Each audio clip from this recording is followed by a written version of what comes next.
This is the presentation on various types of keys and relational query languages. In DBMS, key is an attribute or set of an attribute which helps you to identify a row in a relation or table. Keys help you to uniquely identify a row in a table by a combination of one or more columns in the table. They allow you to find the relationship between two tables. So these are all the uses of the key. It means we are using the attributes as the key to identify the rows in the key. Suppose I am using name as the key. Name may be repeated in the class or in the file. So I cannot use name as the unique identity. So I may use register number. Register number belongs to only one student. So now I can use register number as the key instead of name. This is the purpose of, this is the way we have to identify keys in table. Now we'll see various types of keys. First type is super key. The definition of super key and key is the same.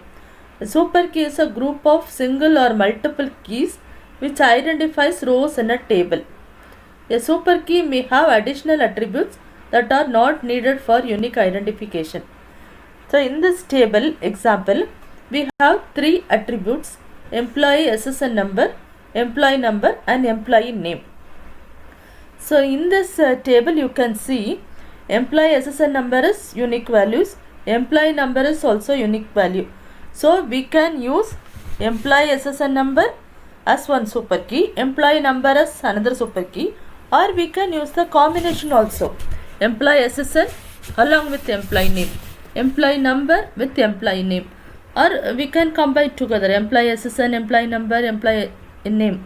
So these are, anything may be the super key, but we cannot use employee name as super key because there is a possibility of repetition of name.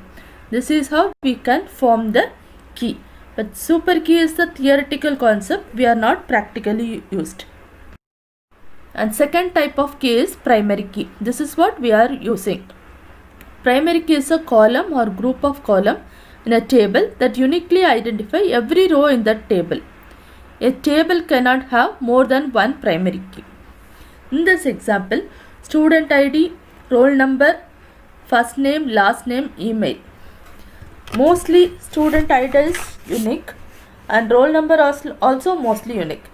So in this category, we can consider student ID is the primary key.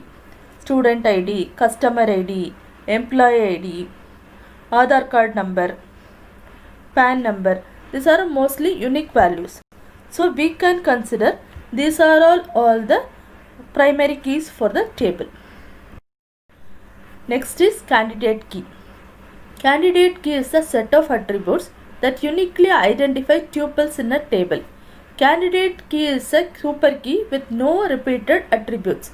We can say candidate key as a minimal super key. So it is derived from super key with minimal subset. The primary key should be selected from the candidate key. Every table must have at least a single candidate key. It's true, no? We should have at least one primary key.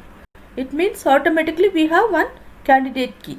A table can have multiple candidate keys but only a single primary key. In this table, we have student ID, roll number, first name, last name and email. Student ID, roll number and email are candidate keys. Either we can separately consider student ID as one candidate key, roll number as one candidate key, email ID and as one candidate key. As per this example, we have three candidate keys and we have selected student ID as the primary key. So don't confuse much. If you have any doubt, we will clarify during the doubt clarification session. Key is foreign key. Primary key and foreign key here we are practically using. These are all defined during coding. Foreign key is a column that creates a relationship between two tables. We have already seen primary key, candidate key and super key. These are all specific to a single table. A foreign key is used to connect two tables. That's what the name foreign key. The purpose of foreign key is to maintain data integrity and allow navigation between two different instances of an entity. It acts as a cross-reference between two tables as it references the primary key of another table. It means we are connecting two tables using the foreign key. It means one table's primary key may act as the foreign key for the another table. That's how we can connect two tables together. Now we'll see the example. You can understand better. Here we have three tables. Department table with department code and department name as attributes. Second is teacher table. It has teacher ID, first name and last name. I want to connect two tables means there is no common attribute between two tables. In the teacher table, teacher ID is the primary key. That is the unique value.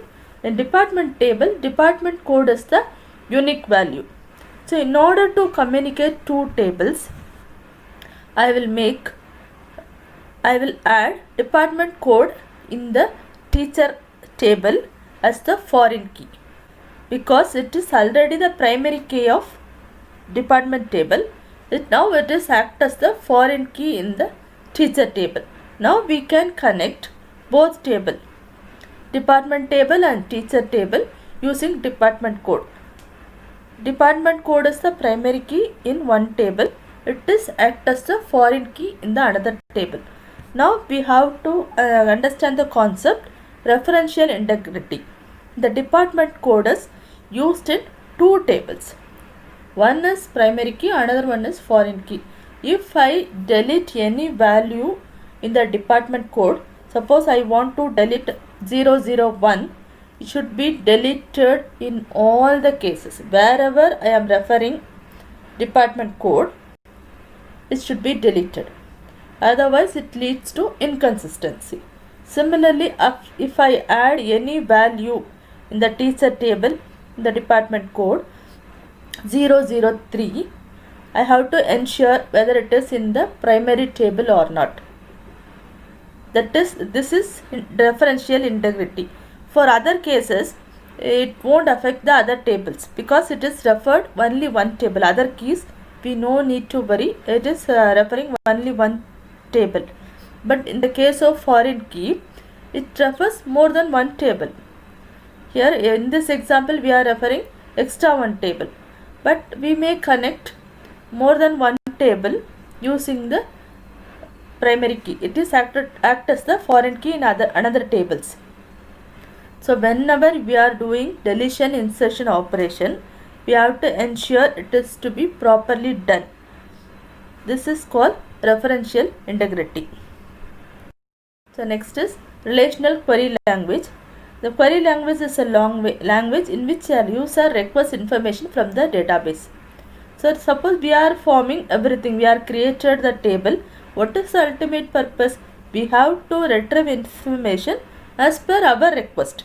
That's what we are using relational query language. Query language can be categorized as either procedural or non-procedural. In procedural, the user instructs the system to perform a sequence of operations on the database to compute the desired result. In a non-procedural language, the user describes the desired information without giving a specific procedure for obtaining that information. So in procedural language, the procedure is given. In non-procedural, there is no need to give the procedure. Widely used relational query languages, SQL, that is structured query language. It is mainly divided into two parts, DDL and DML. Data definition language, it provides commands for defining schema, deleting relation and modifying relation. And data manipulation language, which includes queries related to insertion, deletion and modification. So these are all the basic operation done by relational query language. Everything is we will see detail in SQL part. We have the assignment. Assignment is on candidate key, super key, primary key and foreign key. you have to specify these keys for employee and department table and justify the use of primary key and foreign keys, and what are the tasks done by DDL and DML query languages. Thank you.